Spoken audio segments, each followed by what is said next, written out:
ዛሬ እንግዲህ የተገኘ ነው የመኪና ርክክብ አራሬስ በስሎ የነበረችውን አምቡላንስ ለማህበረሰቡ አገልግሎትና ለስደተኞች በጋራ እንዲጠቀሙበት የሰጠነ ለሆስፒታሉ ብቸኛው አምቡላንስ ነበረች።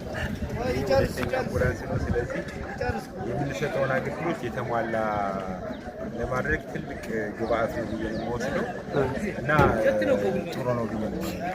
በዛሬው ዕለት በስደተኞችና ተመላሾች አገልግሎት በጎንደር ቅርንጫፍ ጽሕፈት ቤት ስር የሚገኘው የአለምዋጭ ስደተኛ ሳይት ስቶር ላይ በተለያየ ምክንያት የተቀመጡ የተለያዩ ማቴሪያሎችን ወደ ገንዘብ ሲቀየር በግምት ወደ 10,260,000 አካባቢ የሚያወጣ ንብረቶችን ለዳባት ከተማ ለተለያዩ መስሪያ ቤቶች ገቢ ማድረግ ችለናል ማለት ነው፣ ወይም መስጠት ችለናል ማለት ነው። እንግዲህ አንድ እዚህ ጋር ማንሳት የምፈልገው ተጨማሪ ያው ከኤምቲአይ ከሚባል ድርጅት ጋር በመነጋገር አምቡላንሱን ከ450,000 ብር በላይ የሚያወጣ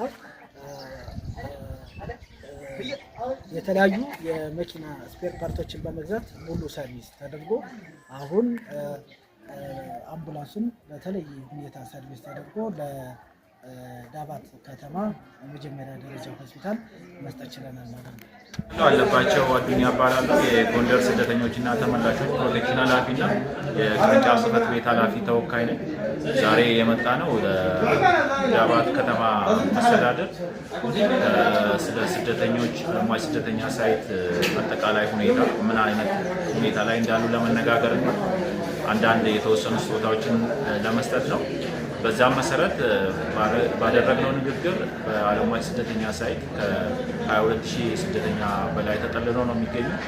ግን በተደጋጋሚ በሳይት ውስጥ በሚከሰተው የጸጥታ ችግር የስደተኛ ቁጥር እየቀነሰ መሆኑንና ሌሎች ስርቆት፣ ግድያ፣ እገታ እየደረሰባቸው እንደሆነና ለዚህም ደግሞ ምን አይነት መፍትሄ ያስፈልጋል የሚለውን በጥልቀት ተወያይተናል። ለዚህም የከተማ መስተዳደሩ ከዚህ በፊትም ሲያግዙን ነበር። አሁንም ያለውን ኃይል ላይ ተጨማሪ ቁጥር በመጨመር የአካባቢው ማህበረሰብ ግንዛቤ በመፍጠር የጸጥታውን ሁኔታ ለማሻሻል ቃል ገብተውልናል። ከዚህ በፊትም እየሰሩ ስለሆነ በጣም እናመሰግናለን።